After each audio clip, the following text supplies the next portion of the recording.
queda na popularidade do governo Lula, conforme revelado por uma pesquisa recente da GenQuest, a rejeição só cresce.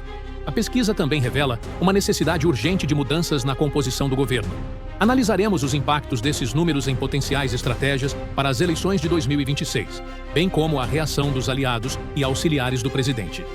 Junte-se a nós para uma análise da derrocada do governo Lula e o que isso significa para o futuro político do Brasil. A queda na popularidade do governo Lula.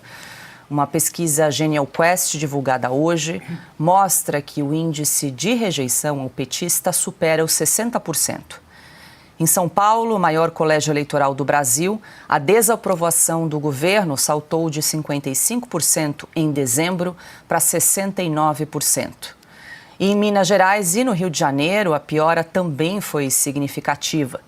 No mesmo período, em Minas, o índice, que era de 47%, passou para 63%. Já no Rio, a desaprovação de Lula aumentou de 64% para 66%. Os resultados da pesquisa assustaram aliados e também auxiliares do presidente. Lideranças do PT avaliam que o petista deve investir em programas novos para tentar melhorar a popularidade a tempo das eleições de 2026. Na avaliação dos auxiliares da presidência, a pesquisa também demonstra a necessidade urgente de Lula fazer mudanças na composição do governo. Há uma crescente preocupação dentro do governo Lula, uma situação que está afundando e não é de hoje. Essas pesquisas revelam uma imagem preocupante para o atual governo. As pesquisas internas do governo revelam uma situação ainda pior para o presidente do que a que é apresentada ao público. A popularidade decrescente de Lula, especialmente em São Paulo, e como a inflação, a corrupção e a má gestão estão afetando a percepção do público. Os escândalos de corrupção, como as marmitas não entregues e a fraude no BPC, que estão contribuindo para o afundamento do governo Lula. Além disso, a relação problemática do governo com o Supremo Tribunal Federal e como isso está afetando a popularidade do governo. O governo está afundando e como isso pode ser irreversível até o próximo ano. Vejamos os comentários de Silvio Navarro. Paula, antes de mais nada, sempre que surge uma pesquisa para ser avaliada, eu sempre digo que passei todos os anos, pelo menos desde as últimas 3 ou 4 eleições, dizendo que não confio em nenhum instituto de pesquisa. A Revista Oeste produziu 3 capas mostrando como as pesquisas erram e como elas mentem. 4 reportagens que eu assinei. Portanto, não é agora que a pesquisa é desfavorável ao governo que eu, por exemplo, diria que o Instituto é formidável e captou muita coisa. Mas, dito isso, é importante notar que se trata de um instituto, desta vez, amigo do governo. Um instituto aliado, um instituto que sempre erra pró-governo. Aliás, o representante do instituto é frequentador do estúdio da Globo News. Isso a gente acompanha semana sim e semana também. Então, quando um instituto desse, tão próximo, tão pró, diz que a coisa tá feia, é porque ela tá muito feia.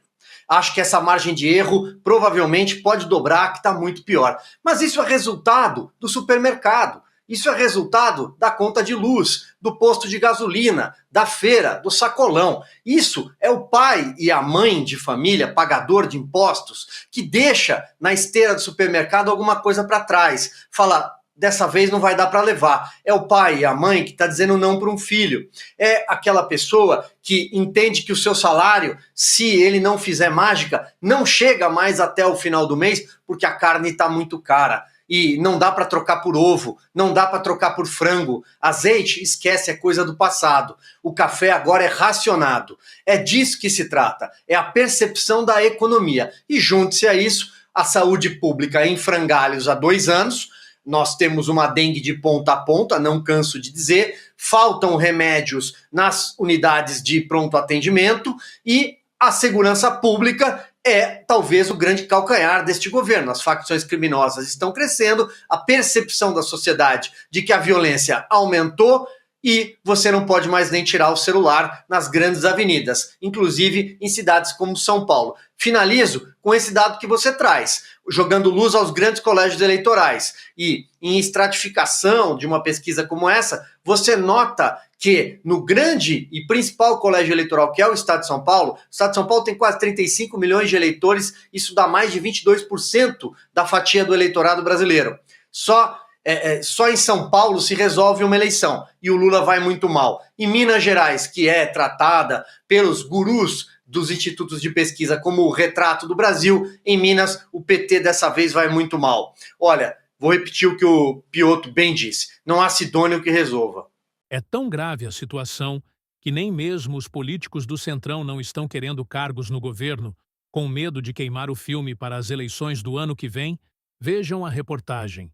Quest, gente, divulgada hoje, somada ao Datafolha, divulgado dias atrás, conseguiu produzir um efeito que eu julgaria quase inédito na nossa história. Tirar o apetite do Centrão por cargos. É isso mesmo. A avaliação, inclusive, de aliados é que Lula está perdendo o timing para produzir a reforma ou uma reforma ministerial, alguma reforma ministerial propriamente dita, uma troca de grande monta dentro do governo. Por quê? Porque agora o governo está pressionado pelas pesquisas, pressionado por uma série de elementos ligados ao custo de vida e para o Centrão está vendo que a oposição ganhar discurso dizendo, olha, está cada vez mais claro que talvez o Lula não seja candidato, ele não vai disputar 2026 se tiver risco de perder. O governo não está bem das pernas, vocês deviam, já que estamos divididos, promover um desembarque. Que partidos são esses? PP, Republicanos, União Brasil. Nesses partidos nunca teve unidade em torno do governo Lula. Há quem apoie e há quem faça oposição. E essa ala que faz oposição começou a dizer, gente, vocês vão ficar aí tomando pau, um governo que não está produzindo resultado nem para o Lula, que está perdendo capital político, um cara que era ali visto como um colosso. Imagina para vocês que vão disputar em 2026, vai ter o resultado? Essas conversas começaram a acontecer aqui muito claramente em Brasília.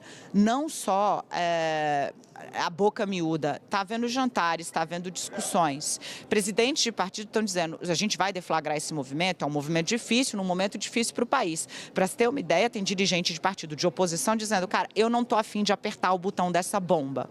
Mas o fato é, a capacidade de reação do governo está à prova e está sendo minada pelos resultados.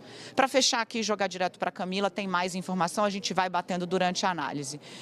45 dias é o que acham que o governo tem para poder mostrar alguma reação. Como? A gente trouxe ontem a informação. A Secom está planejando anúncios semanais de grande monta e botar o Lula na rua. Vai ser suficiente? Provavelmente não será suficiente. O barco está afundando e salve-se quem puder. Infelizmente, quem sofre mais é a população brasileira. Grato a todos por assistirem. Se inscrevam no canal, curtam e compartilhem. Fiquem com Deus.